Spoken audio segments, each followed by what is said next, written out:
경기 광주시 갑 출신 소병훈 의원님 질의해 주시기 바랍니다. 네, 너른고을 광주 출신 소병훈 의원입니다. 이틀 전에 행안위 국감을 보면서 안타까운 점이 좀 있어서 먼저 몇 말씀 드리고 시작할까 합니다. 대장동 개발 사업의 본질이 벗어나기 시작한 것은 어쩌면 그분이라는 말이 등장하면서부터 아닌가 싶습니다. 근데 행안위 국감이 그분으로 시작해서 그분 국감이 된 것 같아서 이제 그만 여기서 벗어나서 우리 국정감사 본연의 임무에 충실했으면 좋겠다 하는 말씀에서 좀 제 생각을 말씀드리고 싶은데요. 그분이 처음 나온 건 정영학 회계사의 녹취록이었습니다. 그러나 녹취록만으로는 그분이 남성인지 여성인지 젊은이인지 어르신인지 아니면 단체인지 개인인지 아무도 알 수가 없었습니다. 엊그제 그 새로운 사항을 한번 들어보시죠. 이거 동영상 한번 봐주세요. 지금 언론의 세간에서 얘기하는 그 인물을 특정해서 하는 부분은 아니고 다른 사람을 지칭해서 하는 표현은 있습니다. 근데 지금 정치인 그분을 얘기하는 부분은 아닙니다. 그분이라는 게 결국은 이재명 지사가 아닐 수 있다.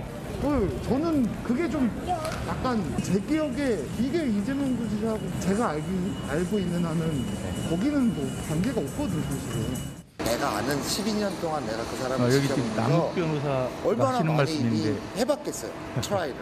아유 씨알도. 동영상이 잘 안 나오네. 나는 이렇게 썼다며. 형도 돈 하나도 안 내지 않았냐. 예. 그러니까 그게 나오니까. 이게 지금 동영상이 잘 구현이 안 되는데요. 뭐냐면 이정수 서울지검장 그리고 남욱 그러니까 키메인이라고 하는 남욱 변호사가 그분은 이재명 지사가 아니다. 그리고 자기가 몇 차례 트라이를 해봤는데, 그러니까 로비를 시도해봤는데 씨알머리도 안 맥히더라. 그리고 자기는 그 몇몇 사람에게 그 50억씩 주기로 한 것, 그것은 내가 알고 있다. 그래서 그건 이제 시사하는 바가 꽤 크다는 그 생각을 했습니다. 대장동 그 개발 사업의 키맨 몇 명이 조사를 받고 있는데 이게 억지로 그 경기도 지사와 연결하려고 하는 부분은 지금 한 군데도 나오질 않고 있습니다. 그래서 제 생각으로 그렇습니다. 그분이라는 존재는 국민의힘에게 늪과 같은 존재가 아닌가 싶습니다. 움직이면 움직일수록 더 깊게 빠져서 자신을 삼켜버리는 그런 늪을 말합니다. 하루라도 빨리 그 늪에서 저는 벗어나오기를 바랍니다. 그리고 아무런 근거도 없이 그분을 이재명 지사라고 이렇게 국감장에서 얘기하는 것에 대해서 아마 사과를 하고 빠져나왔으면 좋겠다. 엊그제 행안위에서 조폭 운운한 김용판 의원 역시 계속 버틸 게 아니라 사과하시면 됩니다. 사과하면 양해합니다. 잘못했다는. 대장동 그 개발 사업을 거치면서 국민 대다수와 여야 정치권 모두가 동의하는 사실이 하나 있습니다. 토건 비리와 토지 불로소득을 허용해서는 안 된다는 것입니다.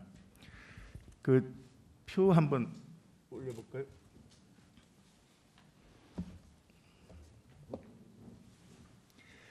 제가 준비한 표지는 이제 간단한 건데요.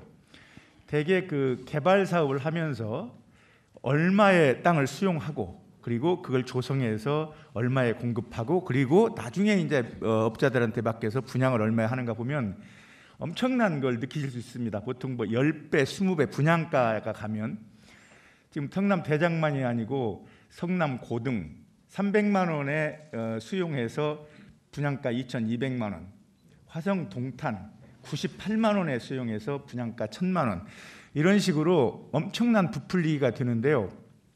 지금 공급 그러니까 용지를 수용해서 그걸 조성하는 것까지만 우리가 하고 있는데 그 조성해서 민간에게 팔아넘기는 그걸 막지 않으면 이 사태는 계속된다.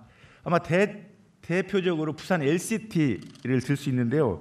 부산 LCT 사업이 만약에 그 이재명 지사의 모델로 대장동 도시개발 사업처럼 했더라면 최소 3,714억 원 이상을 환수했습니다. 그렇지만 부지 매각만 하고서 수익이 3억 6천만 원. 그러니까 군부대에서 2,330억 원에 구입해서 2,333억 6천만 원에 판 3억 6천만 원 수익밖에 올리지 못했습니다.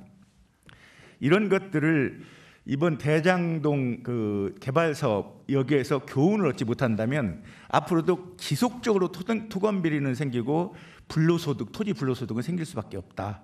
저는 그동안 그 지사님께서 성남시장 시절부터 건설 비리 근절에 대해서 개혁적인 정책을 펼치셨고, 그리고 전국적으로 건설 비리를 근절하는 토건 세력에 대항할 수 있는 바람직한 부동산 정책에 대해서도 때때로 말씀을 하셨는데, 우리 지사님 그 짧게라도 한 말씀 해주시죠. 네. 어떻게 하면 좋겠습니까?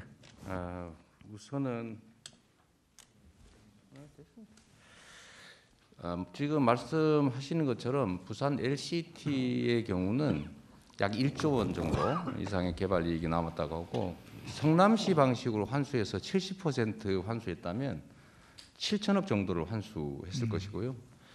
LCT는 특히 주변의 기반 시설을 시 돈으로 해주었는데, 저희는 성남시가 당연히 해야 될 주변 시설을 부과를 시켰기 때문에 엄청난 차이가 발생하는 겁니다.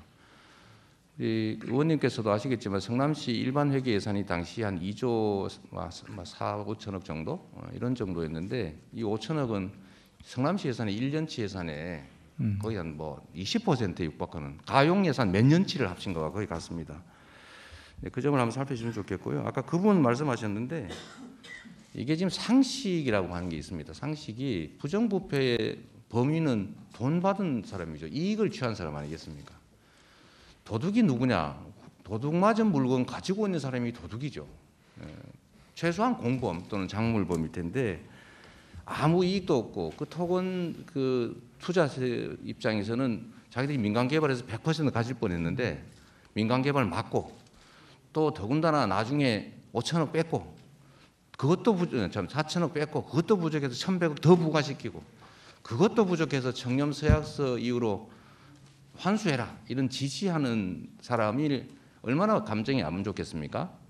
그리고 거기에 더해서 제가 주인이면 말씀드렸지 않습니까? 왜 국민의힘 분들을 갖다가 고문시키고, 국민의힘 분들 부인한테 돈 주고, 국민의힘이 추천한 무슨 변호사한테 100억 주고, 국민의힘 국회의원한테 50억, 아들한테 50억 주고, 국민의힘이 추천한 어떤 분 딸한테 뭘 주고, 왜 그러겠어요? 이거는 그분이 누군지는 저도 잘 모르겠습니다만 국민의힘 또는 여기에 도움을 주고 비호하고 투자를 하고 이익을 나눈 그 부패 정치 세력이다, 이렇게 생각합니다. 예, 수고하셨습니다.